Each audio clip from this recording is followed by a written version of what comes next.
Hello students, welcome to our channel Kiran Singh maths पाठशाला। I am your maths teacher Kiran Singh.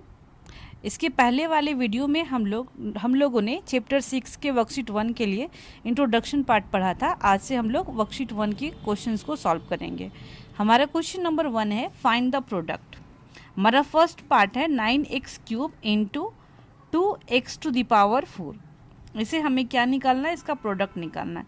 Product निकालने का तरीका होता है कांस्टेंट नंबर को कांस्टेंट नंबर के साथ हम लोग मल्टीप्लाई करेंगे और वेरिएबल्स का जो पावर होता है वो मल्टीप्लाई में ऐड होता है। इसके बारे में आप लोगों को पहले से जानकारी है। यानी 9 × 2 हम लोग करेंगे और इसके बाद वेरिएबल्स में, यानी ये आप लोगों ने एक्सपोनेंट एंड पावर्स वाले चैप्टर में पढ़ा होगा। अगर x का पावर m होता है इंटू x का पावर n होता है, तो इसमें अगर बीच में मल्टीप्लाई का साइन होता है और बेसिस इक्वल हैं तो पावर्स क्या हो जाता था? ऐड हो जाता था। इस कॉन्सेप्ट का यूज़ हम लोग यहाँ पर भी करेंगे। हमारे पास हम लोगों ने 9 × 2 लिखा और x का पावर 3 + 4 लिखेंगे, यानी 9 × 2 = 18, x का पावर 4 और 3 7 होगा। इस तरीके से हमारा फर्स्ट पार्ट कंप्लीट हो जाता है। अब हम लोग सेकेंड पार्ट के क्वेश्चन को सॉल्व करेंगे। सेकेंड पार्ट हमारे पास है 6a² इंटू 5a⁴। इस क्वेश्चन में भी हम लोग सेम इसी तरह के प्रोसेस को रिपीट करेंगे। यानी कांस्टेंट नंबर हमारे पास 6 है और 5 है, तो हम लोग लिखेंगे -6 × 5 और इंटू a⁴ 2 + 7। 6 × 5 = 30, -30 a⁴ 7 और 2 9 हो जाएगा। हमारा सेकेंड पार्ट भी कंप्लीट हो गया। अब थर्ड पार्ट का क्वेश्चन हमारे पास है। थर्ड पार्ट का -8y⁴ इंटू -4y⁴ 3। तो इसमें भी कांस्टेंट नंबर हमारे पास -8 और 4 है। -8 इंटू -4। अगर आप लोग वर्कशीट 1 को और अच्छे से समझना चाहते हैं तो इंट्रोडक्शन पार्ट के वीडियो को आप अवश्य देखें, आपको बहुत अच्छे से समझ में आएगा। y⁴ 9 + 3। y⁴ यहाँ पर भी आप देख रहे हैं बीच में मल्टीप्लाई का साइन है, इसलिए पावर्स हमारा क्या हो जाएगा? ऐड हो जाएगा।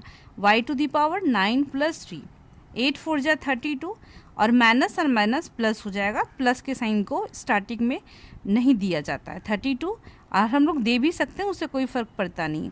32 y⁴ 9 और 3 12। इस तरीके से हमारा क्वेश्चन 1 का हर एक पार्ट कंप्लीट हो गया। हम लोग क्वेश्चन 2 के पार्ट को सॉल्व करेंगे। हमारा क्वेश्चन नंबर 2 है मल्टीप्लाई द मोनोमियल्स। मोनोमियल्स के बारे में आपको पता है। मोनोमियल्स का मतलब होता है N algebraic expression which has only one terms. तो यहाँ आप देख रहे हैं 7pq, ये हमारे पास एक टर्म है। 4/3 p² q⁴ 3, ये भी हमारा एक टर्म है। एक टर्म क्यों है? क्योंकि टर्म्स को सेपरेट होने के लिए बीच में प्लस या माइनस का साइन होना चाहिए, बट 7pq के बीच में ना तो प्लस का साइन है ना माइनस का साइन। इसी तरीके से 4/3 p² q⁴ के बीच में भी ना प्लस का साइन है ना ही माइनस का साइन। तो हमें मल्टीप्लाई करना है। हम लोग कैसे लिखेंगे? 7pq into 4/3 p² q⁴।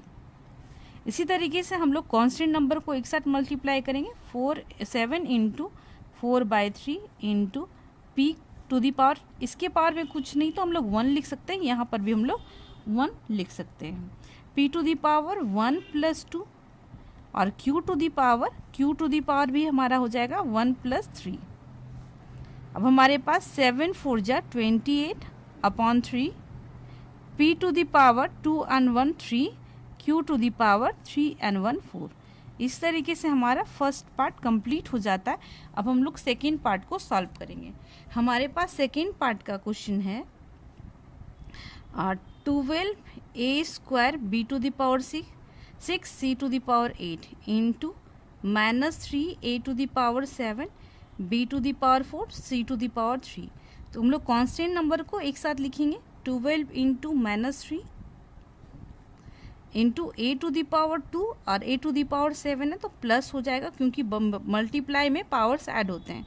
Into b⁴ 6 + 4 into c⁴ 8 + 3।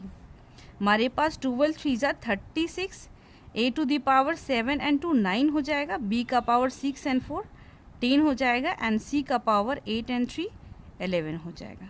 इस तरीके से हमारा सेकेंड पार्ट भी कंप्लीट हो जाता है। अब हम लोग थर्ड पार्ट को सॉल्व करेंगे। हमारे पास थर्ड पार्ट का क्वेश्चन है 2/5 x square y into 5/3 x cube y square z square. Constant numbers को हम लोग एक साथ लिखेंगे, 2/5 इंटू 5/3 इंटू एक्स का पावर 2 + 3, 2 और 3 मल्टीप्लाई में है इसलिए पावर्स ऐड होंगे, into y to the power, इसकी पावर में कुछ नहीं तो हम लोग 1 लिख सकते हैं, 1 + 2 into z to the power 2। अब देखिए आप 5 1 जा 5, 5 1 जा 5। अगर कोई नंबर्स कटता है तो पहले हम लोग उसको काट लेंगे। हम लोग लिख सकते हैं 2/3 x to the power 3 + 2 5, y to the power 2 + 1 3 and z to the power 2। इस तरीके से हमारा क्वेश्चन नंबर 2 का हर एक पार्ट कंप्लीट हो जाता है। अब हम लोग क्वेश्चन नंबर 3 के हर एक पार्ट को सॉल्व करेंगे। हमारा क्वेश्चन नंबर 3 है मल्टीप्लाई द मोनोमियल्स। आप देख रहे हैं 3x टू द पावर 7, ये भी मोनोमियल्स है क्योंकि इसमें नंबर ऑफ टर्म्स एक ही है। यहाँ पर 4x square minus 5x cube, ये सारे मोनोमियल्स हैं, हमें सबको मल्टीप्लाई करना है। तो हम लोग लिखेंगे 3x to the power 7 into 4x square into minus 5x to the power 3। सबसे पहले सारे कांस्टेंट नंबर्स को हम लोग साथ में लिखते हैं, 3 इंटू 4 इंटू माइनस 5। ये हम लोग इस सारे नंबर्स को साथ में लिखा। अब आप बीच में देख रहे हैं सबके बीच में मल्टीप्लाई का साइन है, तो मल्टीप्लाई का साइन है तो सबके बेसिस भी इक्वल है, सबका बेस एक है एंड पावर्स डिफरेंट है, तो पावर्स हमारा क्या होगा, ऐड होगा। 7 + 2 + 3 हमारे पास हो जाएगा 5 4 जा 20, 23 जा 60, यानी -60 x to the power 7 3 10 and 2 12, -60 x to the power 12। ये हमारा फर्स्ट पार्ट कंप्लीट हो गया। अब हम लोग सेकेंड पार्ट को सॉल्व करेंगे। हमारे पास सेकेंड पार्ट का क्वेश्चन है 1.2 a square b square 5a b to the power 4 c square and 1.1 a to the power 5 b c to the power 7।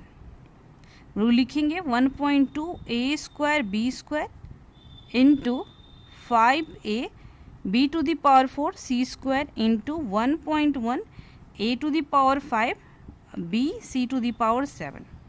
सारे कांस्टेंट नंबर्स को हम लोग मल्टीप्लाई करेंगे, 1.2 इंटू 5 इंटू 1.1। अब इसके बाद हम लोग a देखते हैं, a कहाँ कहाँ पर है, a टू द पावर 2 लिखेंगे, यह इसके पावर्स में कुछ नहीं है तो 1 हम लोग लिख सकते हैं, +1, और यहाँ पर a का पावर में 5 है तो हम लोग +5 लिखेंगे।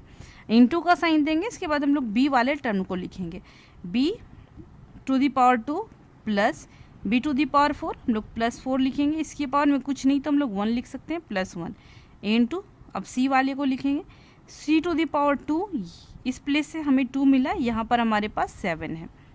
अब हम लोग इसको पहले मल्टीप्लाई करेंगे, 12 5 जा 60, आपको पता है ना, 60 60 हम लोग लिख सकते हैं और 1 डिजिट के बाद डेसिमल पुट करेंगे, इंटू 1.1।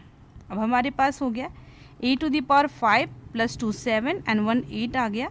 अब b to the power 4 2 6 and 1 7, c to the power 7 and 2 9 आ गया। अब हम लोग को इसको मल्टीप्लाई करना है, 11 6 जा 66 ना, 66। अब हमें डेसिमल कितने डिजिट्स के बाद पुट करना है, 1 0 है तो ये भी पुट करेंगे। डेसिमल हमें पुट करना पड़ेगा 1 एंड 1 2 डिजिट्स के बाद हमें डेसिमल पुट करना पड़ेगा।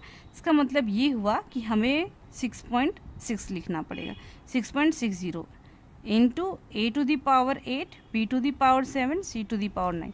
हम लोग डेसिमल के बाद 0 है, इसे हम लोग हटा सकते हैं, 6.6 a to the power 8 b to the power 7 c to the power 9। इस तरीके से हमारा सेकेंड पार्ट का भी क्वेश्चन कंप्लीट हो जाता है। अब हम लोग थर्ड पार्ट के क्वेश्चन को सॉल्व करेंगे। हमारे पास थर्ड पार्ट का क्वेश्चन है 3/4 p cube into 1/2 q r square into -5 p square r to the power 3 into -6 r to the power 5। अब हम लोग पहले कांस्टेंट नंबर्स को साथ में लिखेंगे, 3/4 इंटू 1/2 इंटू -5 इंटू -6। इसे हम लोगों ने साथ में लिख लिया। अब देखें यहाँ पर p के पावर में इसके पास कुछ नहीं था, 1 लिख सकते हैं हम लोग। और p किस प्लेस पे हमें दिखाई दे रहा है, इस प्लेस पे। इसके पावर में कितना है हमारे पास, 2 है, तो हम लोग +2 लिखेंगे, यानी p का काम हमारा समाप्त हो जाता है। इंटू q के पावर में इसकी प्लेस पे भी 1 है, यहाँ पर भी 1 है, हम लोग 1 + 1 लिख सकते हैं। और इस प्लेस पे भी हमारे पास q नहीं है, अब हम नहीं लिखेंगे। इंटू r⁻2 2, और r हमारे पास इस प्लेस पे भी है, +3 लिखेंगे, r हमारा इस प्लेस पे भी +5। अब हम लोग इसे देखते हैं, 2 1 जा 2, 2 3 जा 6, ये कैंसिल हो गया हमारे पास। अब हमारा कोई भी डिजिट्स कैंसिल नहीं होगा।